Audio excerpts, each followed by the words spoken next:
Good morning.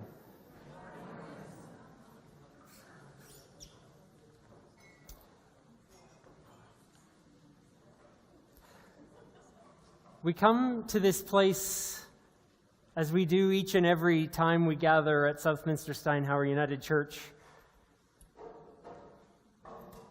to reflect and to explore our highest values, to be with one another as community, and to open ourselves to wisdom that we find in lots of different places.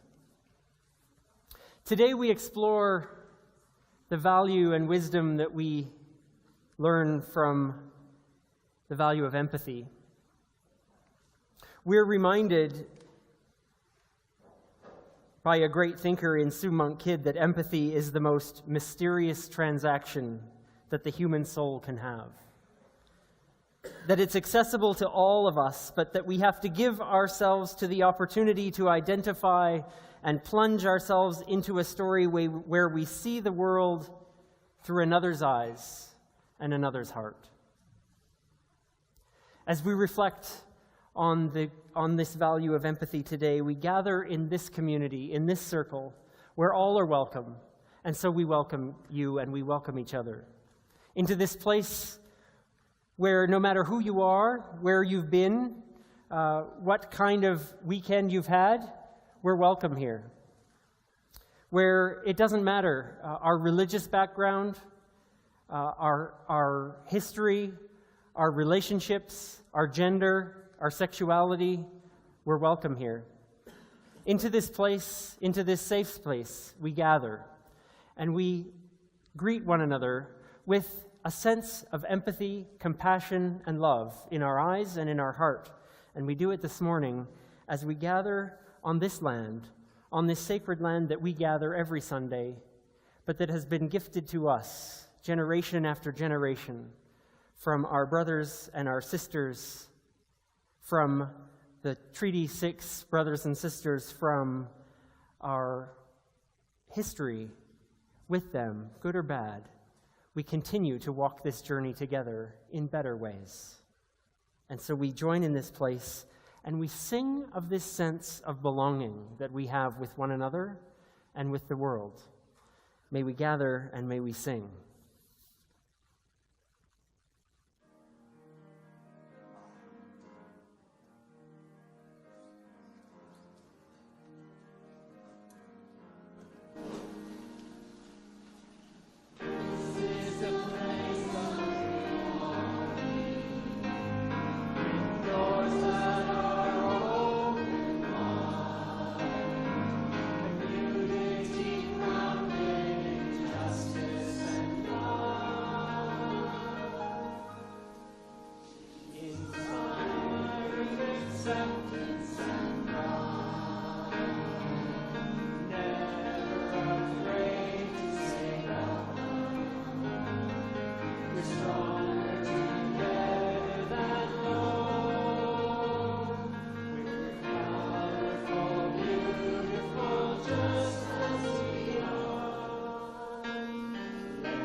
We center in this circle with one another, responding to my thoughts with the words you find before you on the screen. In the midst of the burdens we carry and the joys we long to share, in the midst of the busyness of life or the depths of its loneliness, in the midst of our longing for justice with mercy, and when compassion seems hard to find, in the midst of all we cherish and in the midst of all we fear. Each time we gather in this circle, we seek to strengthen our intentions to live more nearly as we pray.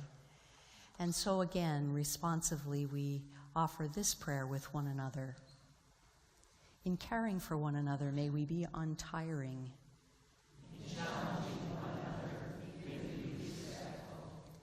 In sheltering one another, may we be strong.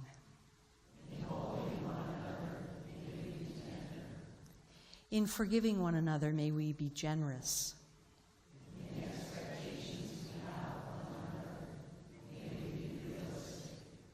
In the songs we sing with one another, may we seek harmony.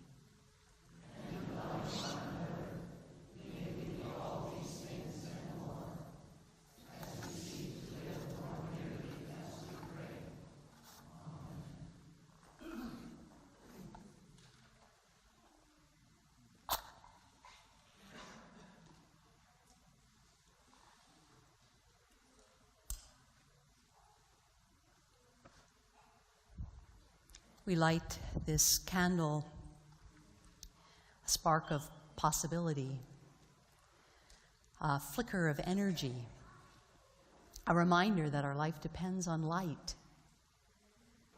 Light that is sometimes so bright that it hurts our eyes.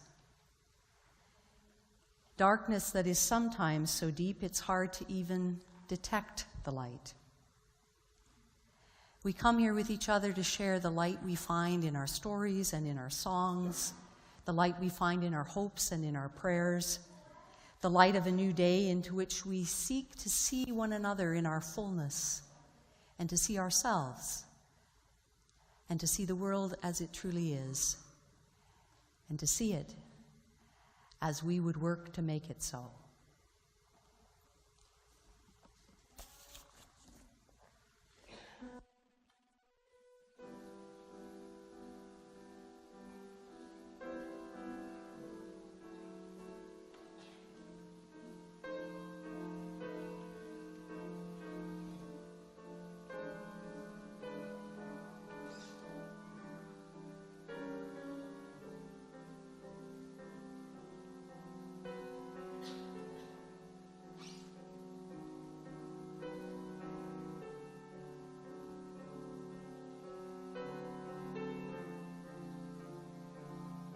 Okay, goody.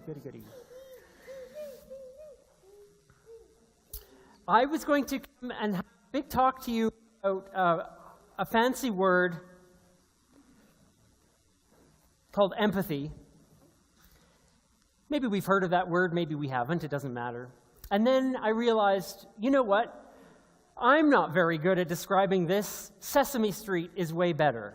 So let's watch as we learn about the word empathy.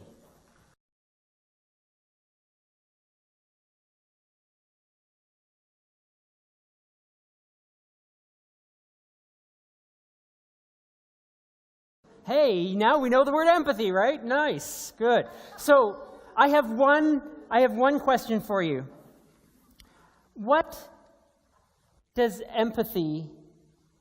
is empathy? Why should we have empathy? Why should we understand the way another person is feeling? Why should we do that?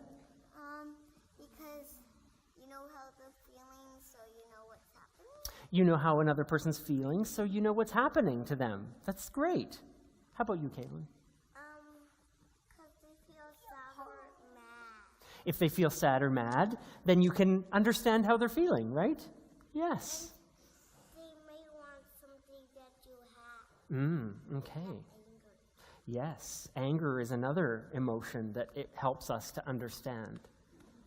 So, Liam, do you have something to say? I was thinking when something, like I got hurt 10 times and everybody knew that I had everybody empathy if I had an owie. That is really great. So, Liam, when you hurt yourself, everyone empathized with you, and they understood that you had an owie, and that's really important. That made you feel special, I bet, that people understood how you were feeling. I got hurt a lot. Yeah. Thank you, Liam. So, it helps us to be better friends when we can have empathy. It helps us to be better family members when we can have empathy, because it's not always just about the way we feel.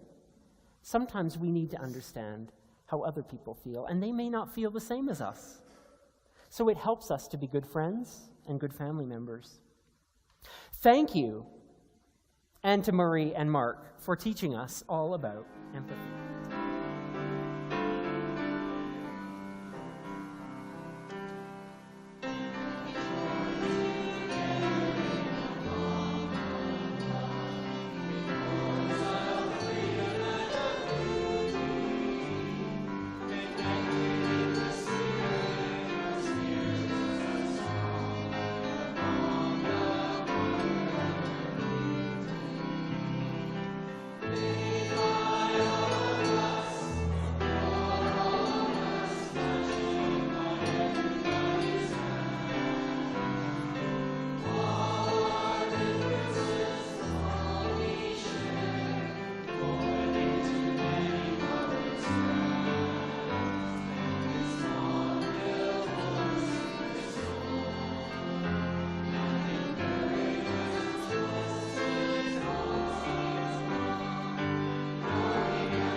This is a reading from the Hebrew Scriptures in the first book of Kings, chapter 3.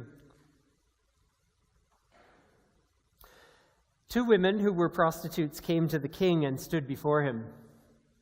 One woman said, "Please, my lord, this woman and I live in the same house, and I gave birth while she was in the house. Then on the third day after I gave birth, this woman also gave birth. We were together, there was no one else with us in the house, only the two of us were there.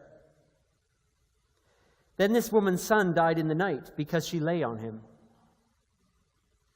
She got up in the middle of the night and took my son from beside me while your servant slept. She laid him at her breast and laid her dead son at my breast. When I rose in the morning to nurse my son, I saw that he was dead. But when I looked closely and clearly, it was not the son I had borne."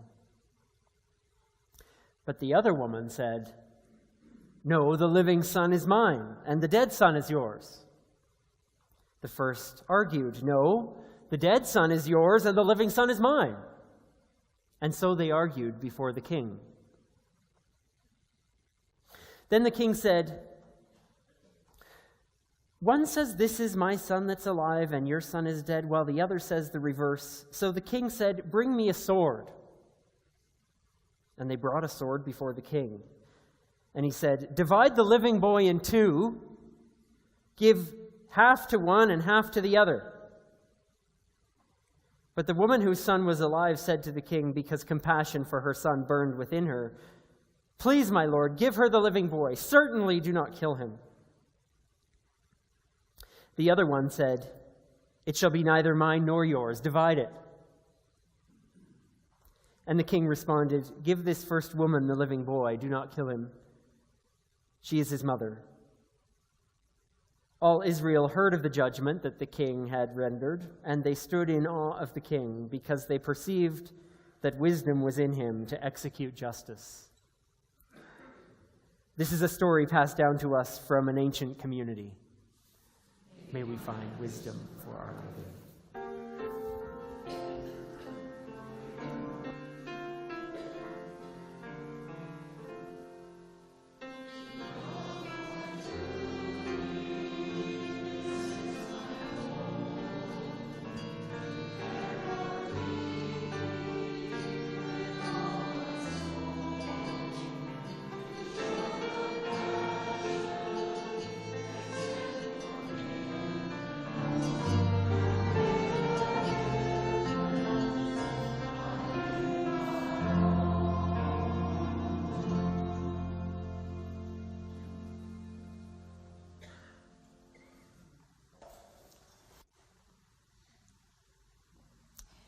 We live just off of Highway 14, which is designated as a high-load corridor in our province.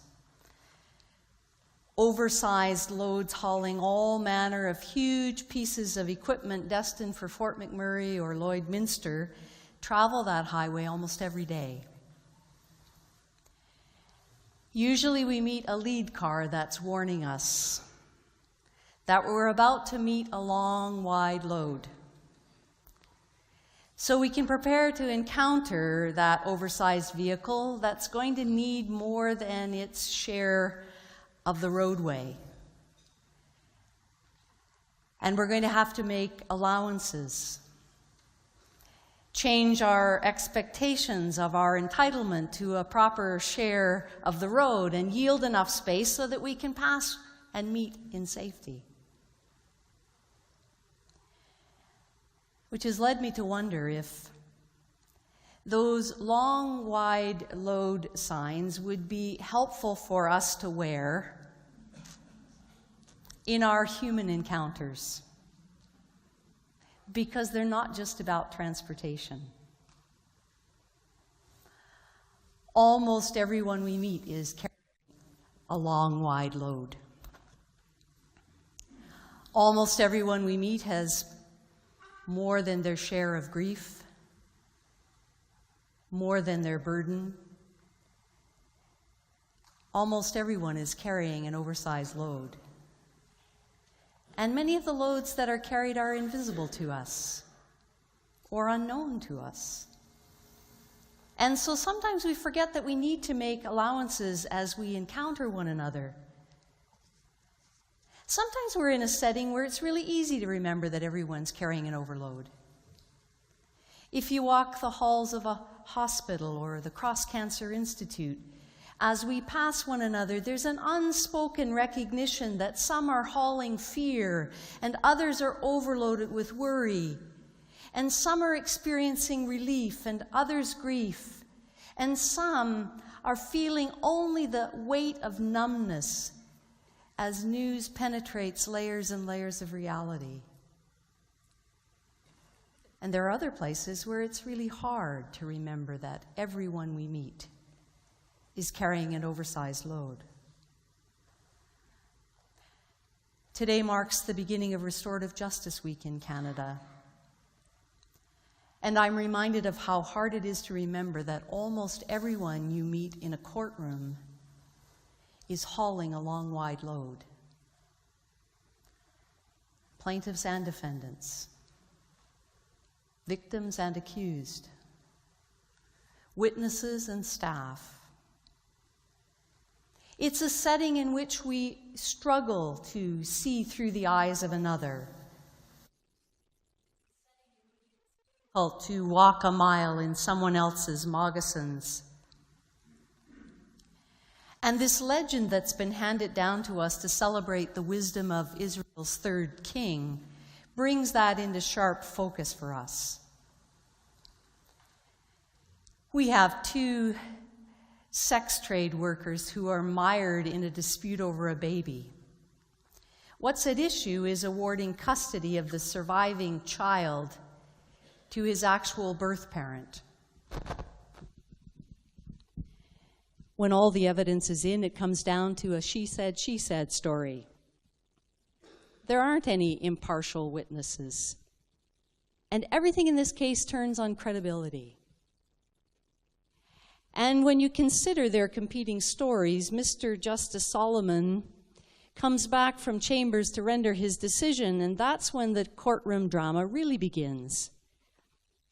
He turns to his clerk and he asks her to give him a proper knife so he can slice the child down the middle and give each litigant half. It would never qualify as a restorative approach to justice. But it would get some marks for innovation. A highly creative, albeit fatal, arrangement of joint custody, disjoint custody. The plaintiff appeals his decision on the spot. She'd rather lose the case than see it end this way. So she said she would withdraw her claim to the child and give her consent to custody being awarded to the defendant. But much to our surprise and horror, the defendant insists on enforcing the original order, an order that would deprive this child of his life, that would deprive the other woman of her child, and even would deny herself the opportunity to raise a child that she has fought for to claim as her own. What is it that prevents her from conceding to this whim and graciously accepting custody of this child? Why doesn't she just take what she supposedly wanted and walk away forever holding her peace? Why is it that she prefers to strip another down to the grief that she herself has tried to detour than to raise this child she claimed was her son? Why can she not put the well-being and the best interests of this child first? Why does she need to see another suffer an even more violent form of the loss that she herself has experienced?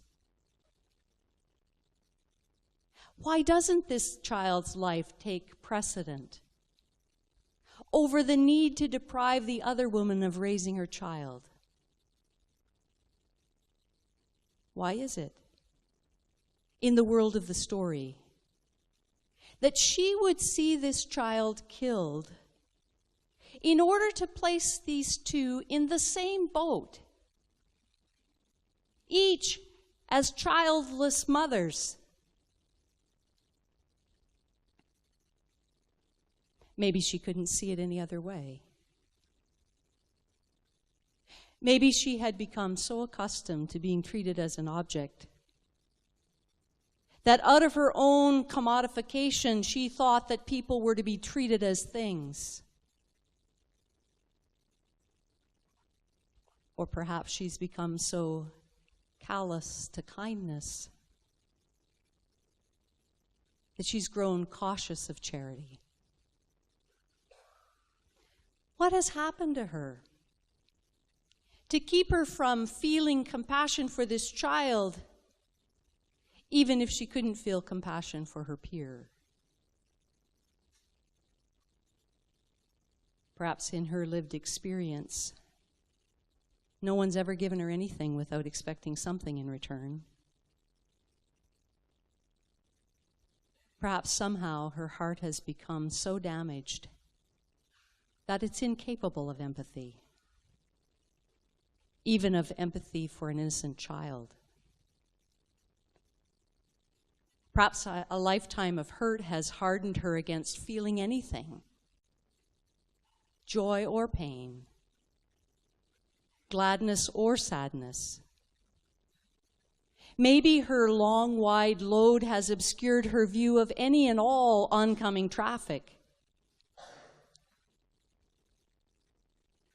When she discovered her child had died because she lay on him, in the world of the story, she doesn't cry. She doesn't scream. She doesn't beat up on herself. She moves into action, switching the dead child for the living child so that no one will be the wiser, without considering the grief that she will bring upon the other woman and the fraud that will deprive this child of being raised by his mother. The story reveals no emotion. It simply tells us what she does. It's the story of one who has become so possessed of a heart closed to any feeling, it has become utterly devoid of empathy.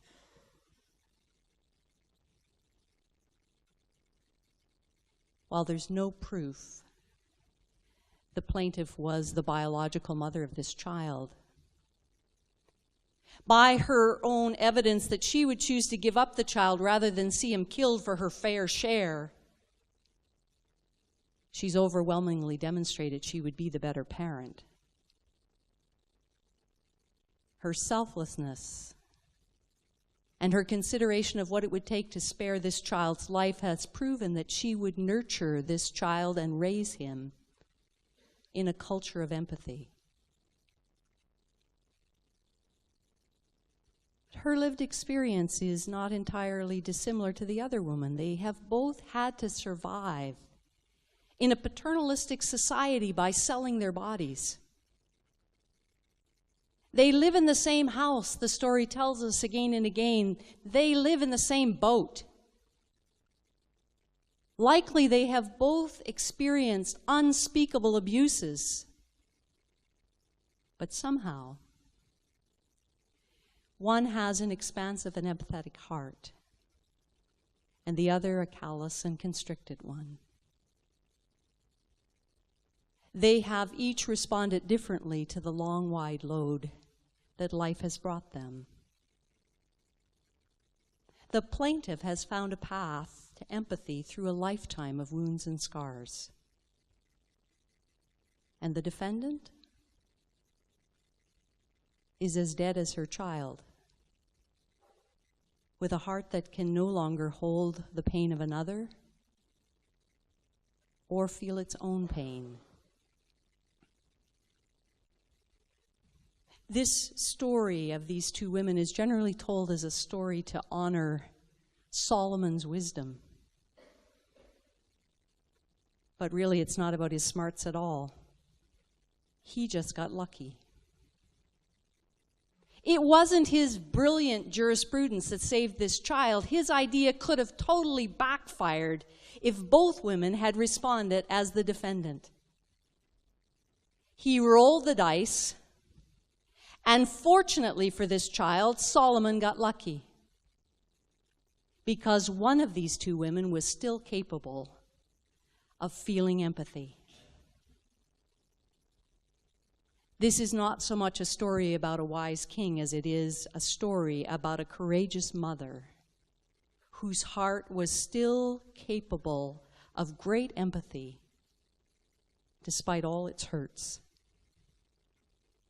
Solomon's not the hero of this story. The shero of this story is the mother who can yield to the long, wide load of another, who can set aside her self-interest and save her child by the only means she can, by sacrificing her sense of entitlement. Maybe the plaintiff's empathy was cultivated by the very things that eroded the defendant's empathy.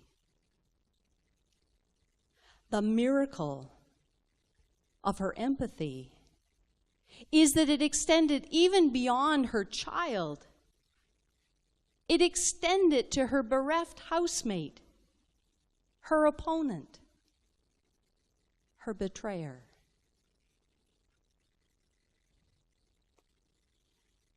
We live in selfish times where our capacity to build a culture of empathy may well determine our survival as a species. How do we keep building a culture of empathy that will keep us planting seeds that we will not harvest, and will keep us protecting what will serve another, and will keep us from destroying what must be preserved for those who will come after us, even when it's not in our economic best interests? We're heirs to a spiritual tradition that would build a beloved community by recognizing the long, wide loads another is carrying and meeting one another with expansive hearts. The vision of this beloved community that we inherit from Jesus of Nazareth is rooted in empathy, in going beyond the grammar of being right, or the syntax of doing something because it can be done, but being grounded in the poetry of empathy, to reach beyond what is self-serving to what preserves life. This mother, the shero of the story, teaches us what restorative justice can look like. And she reminds us that we have seen those rare moments of extraordinary empathy when a victim intercedes on behalf of the offender, when forgiveness is extended, when one seeks a path of restoration instead of retribution, when the face of justice is mercy, not more misery, when one uses one's power to bless the wrongdoer rather than to curse the offender. We have seen humanity at its highest and its best. We have seen grace and compassion, and we know that empathy is born at home, but it can't stay there.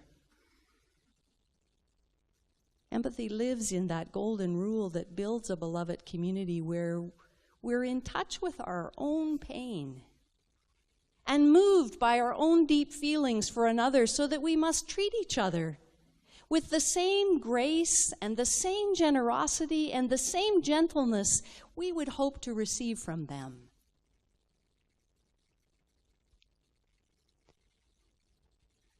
This is a week,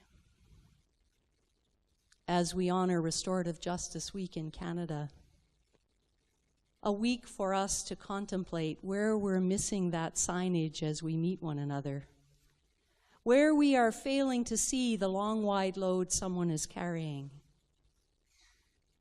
This is a week to be asking ourselves how we can share the road in a way that sometimes gives another more than their fair share of the road.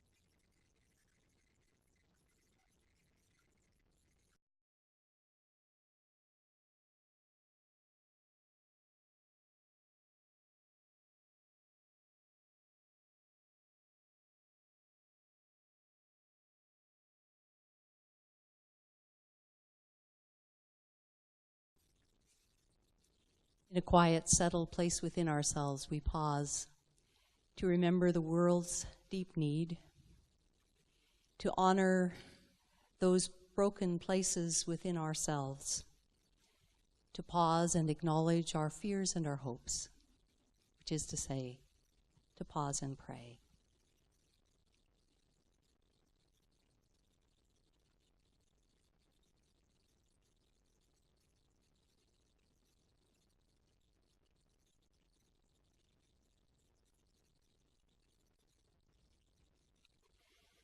For rocks and trees, the depths of ocean and the heights of mountains, for food and shelter, family and friends, for minds to think and hearts to love, we are thankful beyond words.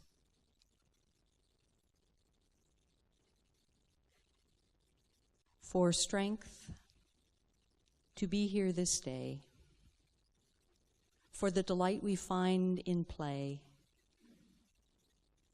for energy to live and opportunities to love,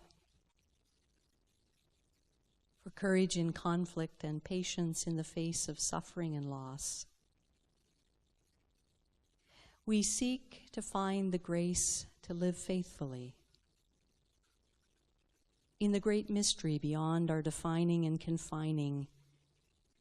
May we be infused with awe and wonder. May we journey toward wholeness. May our feet find and follow the path of compassion, that we may be bold in loving beyond borders and boundaries.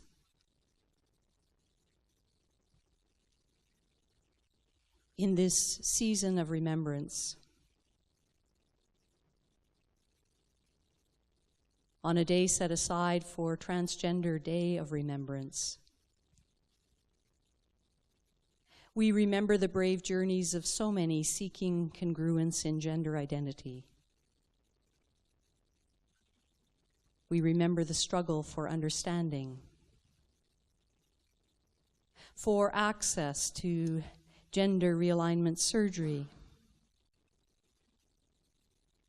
We open our hearts knowing that so many have endured prejudice and hatred, that many have lost their lives to the brutality of bigotry, and others to the deep pain within. We also pause to celebrate this day the journeys of those who are finding integrity in their identity, and to whom we can be a face of love and support. We open our hearts. We open our hearts to those who struggle with illness and those who live in the shadow of death, that they may know the strength of our prayers. To those in search of healing, that they may open to the paths of possibility. To all that is endangered, that life may persevere. To those who govern our land, that they may be governed by justice and have the courage to lead the nation, and the wisdom that sees that protecting the individual is by way of building the common good. We remember this day all who call from the margins, all who are oppressed, all who are wounded by the prejudice of sexism or heterosexism, racism, elitism, poverty. May our hearts be opened in ways that we can respond with mercy, justice, empathy.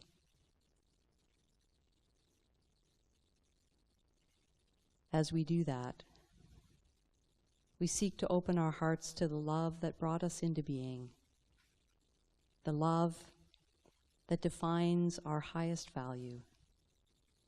And in the name of love, we pray. Amen.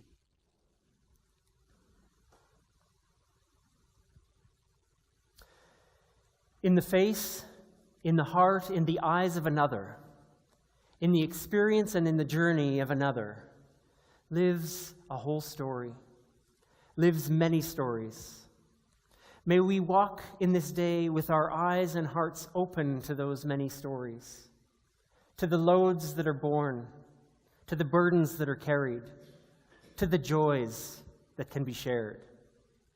With eyes of compassion and empathy, may we go from this place, open to the world's hurts and open to the world's joys, awaiting us to touch them.